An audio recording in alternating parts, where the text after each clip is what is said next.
Hello everyone, welcome to my channel. इस video में मैं आज एक्सप्लेन करने वाली हूँ Japanese BL countdown to years की पहली एपिसोड।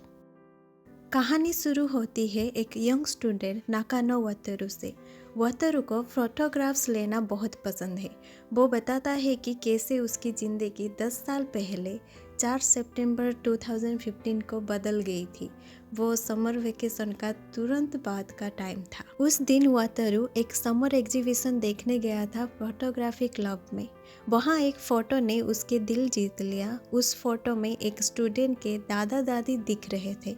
उस स्टूडेंट का नाम था यकोई मिनातो। जब वतरु मिनातो का नाम लेता है तब अचानक वही लड़का सामने आ जाता है और वतरु थोड़ा घबरा जाता है। वतरु पूछता है कि क्या ये फ़ोटो मिनातो ने ली है। मिनातो सिर्फ सर हिला देता है। वतरु फ़ोटो की बहुत तारीफ करता है और कहता है कि उसे ये फ़ोटो बहुत पसंद आई। फिर वो अपना इंट्रोडक्शन देता है और पूछता है कि क्या मिनातो के पास और फोटोज़ हैं। अगर मौका मिले तो वो मिनातो की और फोटोज़ देखना चाहेगा। मिनातो बिना कुछ कहे वहाँ से चला जाता है। वतरु को लगता है कि वो उसे रिजेक्ट कर दिया। फोटोग्राफी क्लब का ही एक लड़की वतरु के पास आके कहती है कि वो इतना ब्रेव है कि मिनातो से बात करा, और कहती है कि उसे मिनातो थोड़ा स्केरी लगता है क्योंकि वो क्लब में बहुत ही कम आता है और जब भी आता है ज़्यादा किसी से बात नहीं करता। क्लब के लोग समझ ही नहीं पाते कि मिनातो क्या सोचता है, और कहती है तुम्हें कैसे पता होगा क्योंकि तुम भी बहुत कम मारते हो।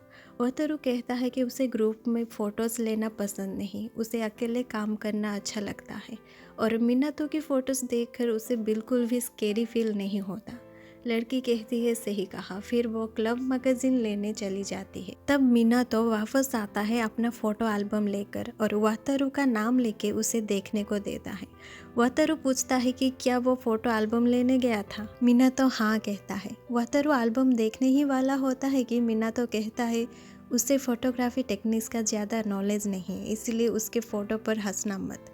वतरु कहता है कि वो कभी भी मिनातो पर नहीं हंसेगा।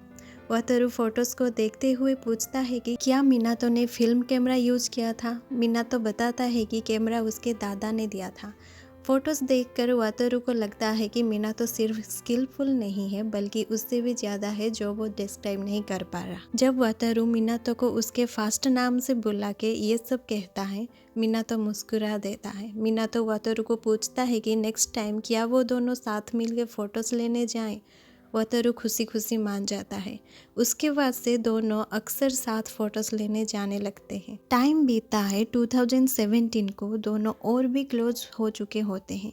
वतरु पूछता है कि क्या यूनिवर्सिटी जाने के बाद दोनों साथ रह सकते हैं। मिनातो मान जाता है क्योंकि रोज़ ट्रेन से ट्रैवल करना थकान वाला होता।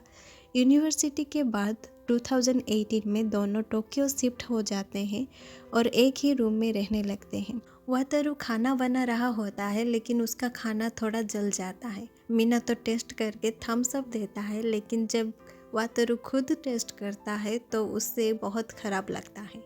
रूम की दीवारों पर उन दोनों की खींची फ़ोटोज़ लगी होती है। फिर टाइम बीतता है और दिसंबर 21, 2019 में देखते हैं। उस दिन मिनातो का बर्थडे होता है और पहली बार दोनों साथ ड्रिंक्स करते हैं। वतरु कहता है कि मिनातो 20 साल का हो गया है और उनकी दोस्ती को 5 साल हो गया है। मिनातो कहता है कि अभी भी 8 महीने और 16 दिन बाकी है, और कहता है कि 10 साल बाद भी वो वतरु के साथ ही रहेगा। वतरु कहता है तब तक हम 25 साल के होंगे, क्या हम तब भी साथ रहेंगे। ये सुन के मिनातो को खांसी आती है। वतरु उसके लिए पानी लाता है। मिनातो फिर कहता है कि वो 10वीं साल में भी वतरु के साथ रहेगा। ये सुन के वतरु शर्मा जाता है और मुस्कुरा के कहता है कि तुम ड्रंक टर्क करने लगे हो, लेकिन वो मन ही मन होप कर रहा होता है कि 10वें साल में भी वो साथ रहें। लेकिन 2022 को मिनातो को हकाइदो में ट्रांसफ़र मिल जाता है। जाते वक्त वो रूम की वतरु को देता है और वतरु का बनाया हुआ एक हैंडमेड गिफ्ट साथ ले जाता है।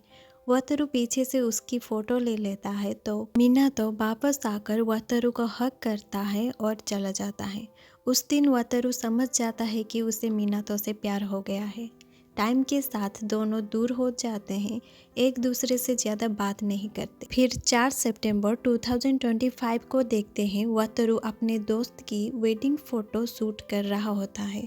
फिर शाम को 7 बजे उसका मैनेजर उसे जल्दी जाने को कह के चला जाता है क्योंकि काम ख़त्म हो चुका था। वतरू कैलेंडर देखकर कहता है 10 साल बीत गए हमें मिले हुए, लेकिन तुम मेरे साथ नहीं हो।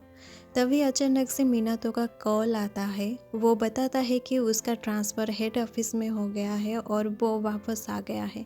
क्या वो अभी मिल सकते हैं? वतरू हाँ कहता है और खुद को बार बार ये कहते हुए जाता है कि ज़्यादा एक्साइटमेंट मत हो, हम दोनों सिर्फ दोस्त हैं, सिर्फ दोस्त।